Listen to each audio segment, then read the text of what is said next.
네, 안녕하세요. JK 큰우입니다. 어, 일상생활이 너무 바쁘다 보니까 자주 동영상 올려야 되는데, 좀, 앞으로 좀 자주 올리도록 하겠습니다. 지금 오늘 좀 보여드릴 거는 간단하게 유물에 관한 내용을 좀 보여드리고 싶어요.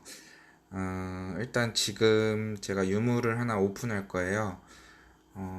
그 전에 일단 유물에는 어떤 종류가 있냐면은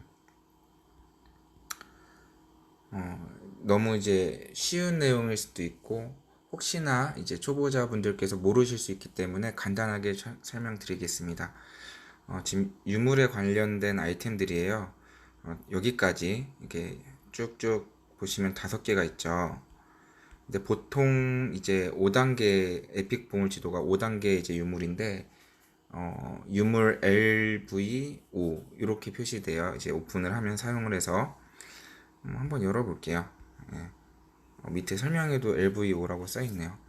이런 식으로 유물이 이제 생겼고요. 지금 키로수가 제가 있는 하이브에서 481km 정도 되죠. 그래서 이 481km가 너무 멀기 때문에 일단 취소를 할 건데요. 이렇게 유물이 저희가 이제 한번 아이템을 사용해서 이렇게 꺼내놓은 상태에서 지금 다른 동맹원들이 이제 들어갈 수가 없습니다. 저희가 한번 탐사를 해야 돼요. 일단 조금 이따가 다시 보여드리고요. 취소하는 방법은 여기에 포기를 누르시면 됩니다. 자, 그리고 다시 아이템으로 와서 계속 설명을 드릴게요. 제가 이제 보여드리고 싶은 거 LV5까지는 이건 LV4, LV3, LV1 뭐 이런 식으로 쭉 있는데 5까지는 보통 열지 않아요. 요 마법의 보물지도라고 해서 신비한 유물, 요 신비한 유물을 저희가 보통 이제 오픈을 합니다. 요거를 어떻게 이제 만드냐 하면 지금 요 단계 일반 보물지도는 없고 여기서부터 가능하겠네요. 합성을 눌러서 이렇게 다음 단계 그 보물 지도로 업그레이드를 해줄 수가 있어요. 그래서 뭐 사냥을 하다 보면은 또는 이제 뭐 여러 가지 이제 활동하다 보면 이제 모이거든요. 그래서 이런 보물 지도들을 다 마법의 보물 지도로 이렇게 만들어 놓으면 됩니다. 지금 수량이 많이 늘어났죠. 이 상태에서 그리고 이런 아이템들이 좀 몇 개 있어요. 바로 옆에 보여서 제가 또 하나 알려드릴게요. 로얄 운송장과 고급 로얄 운송장이 있는데 고급 로얄 운송장이 이제 운송장은 이제 선물할 때 사용하는 아이템인데 선물을 보낼 때 10개씩 선택해서 보낼 수 있거든요. 이것도 마찬가지로 로얄 운송장이 많으시다면 합성을 눌러서 9개 고급 로얄 운송장으로 바꿀 수가 있으세요. 10개에 한 장씩 해가지고 네, 이렇게 마법의 보물지도랑 비슷한 맥락으로 이제 사용하시면 됩니다. 일단 마법의 보물지도를 제가 열어보겠습니다. 예, 900km 정도 나왔죠. 이렇게 되면은 무조건 이제 취소를 해요. 취소를 하고 다시 가까이 있는 그 저희하고 보통 200km 이내 지점으로 이렇게 하이브에서 200km 이내 지점으로 오픈을 하면 사람들이 이제 가까우니까 왔다 갔다 이제 유물에 참여할 수도 있고 또 이제 랠리가 돌아갈 때 이제 다시 복귀시켜가지고 랠리도 할 수 있고 가까운 지점 저 같은 경우는 이제 100km대로 하긴 하는데 지금은 이제 뭐 예를 들어서 보여드리는 장면이니까 이 정도에서 적당히 유물을 한번 출발하도록 할게요. 유물을 보낼 때는 뭐 유물 속도, 탐사 속도 관련해서 좀 여러 가지 좀 궁금한 점이 많이 있으실 수도 있는데 일단 뭐 제일 좋은 장군, 뭐 수집에 좋은 장군 여러 가지가 이제 궁금하실 텐데요.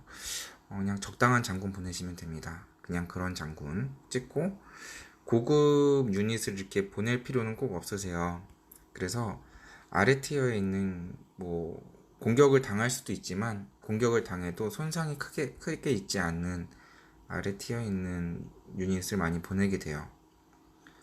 이런 거는 이제 공격을 당했을 때를 대비해서 본인의 그 취향에 맞게 보내시면 되니까요. 꼭 정답은 없습니다. 이렇게 보내시고 출전을 누릅니다. 8분 정도 걸리네요. 장군이 지금 이제 레벨업이 많이 갖춰져 있지 않기 때문에 장비도 없고, 일단은 조금 속도를 써볼게요. 장비가 있고 또 레벨의 어떤 육성이 향상돼 있으면은 속도가 좀 빨라지기도 하고요. 군주 아이템의 이런 효과들도 약간 있을 수 있고요. 일단 보내지게 되면은 유물이 이제 열리고 유물 목록에 이렇게 보이게 돼요. 이제 아래쪽에 다른 유저들한테는 맨 아래쪽으로 이렇게 보이게 돼요. 일단은 그 속도는 제가 뭐 진덕 여왕이나 쿠스탄차를 보내지 않아도 속도는 뭐 어떻게 이제 산출되는지 좀 보여드릴게요. 이건 지금 저희가 활성화되고 있는 유물인데 인원수에 참여 인원수에 따라서 유물 속도가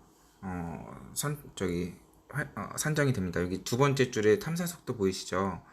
지금 저희가 하나, 둘, 셋, 넷, 다섯, 여섯 분 정도 있으니까 2340 시간당 뭐 이렇게 이제 탐사 속도가 나왔죠. 다른 데 한번 볼게요.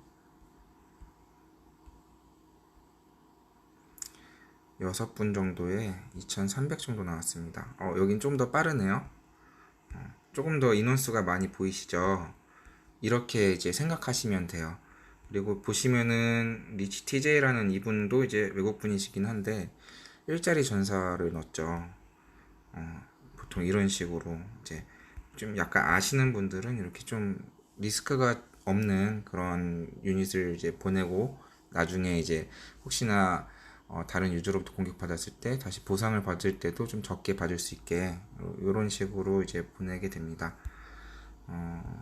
자, 이렇게 해서 오늘 간단하게 유물과 관련된 부분을 설명드렸고요. 지금 탐사 들어갔죠? 탐사 들어가면 이제 저 혼자 했기 때문에 탐사 속도가 390. 굉장히 이제 느린 편이죠. 이렇게 유물은 탐사 속도가 인원수에 따라서 산정이 되기 때문에 이러한 부분을 이제 알고 이용하시면 될 것 같아요. 그리고 아까 제가 말씀드렸듯이 좀 너무 멀리 400km, 800km 있는 유물을 이제 유물이 이제 나왔을 때는 다시 포기라는 그 기능을 이용해서 포기를 하시고 좀 가까운 곳에 유물이 계속 열릴 수 있도록 다시 유물을 열고 플레이 하시면 되겠습니다. 뭐 마법의 보물지도가 모자르다면 이제 불가능하겠지만 그렇게 해서 이제 방법을 모르시는 것보다 이러한 방법이 있다는 점을 좀 참고하셔서 게임이 윤택해질 수 있도록 좀 활용하셨으면 합니다. 여기서 마치도록 하겠습니다. 한 가지만 더 말씀드릴게요. 여기 유물의 이제 석방 조각을 이제 오픈하는 것과 관련된 부분인데, 예를 들면은 지금 저 같은 경우 이렇게 선택할게요. 최근에 업데이트돼서 좀 빨라졌어요. 이런 식으로 바로바로 유물이 이제 벽돌이 깨지는데, 이렇게 손으로 일일이 다 하기에는 너무 이제 귀찮은 부분이 있기 때문에 저는 이제 유물 사판을 깰 때는 PC를 이용합니다. PC의 블루스택을 이용해서 이제 사용을 하는데 그 부분에 대한 자세한 점은 제가 이제 매크로 편에서 다시 좀 설명을 드릴게요. 이렇게 석판 조각이 많이 있을 경우 시간이 너무 오래 걸리고 또 좀 불편한 부분이 있기 때문에 매크로를 이용해서 하는 방법에 대해서 좀 설명을 따로 드리도록 하겠습니다. 이상 동영상 마치도록 하겠습니다. 감사합니다.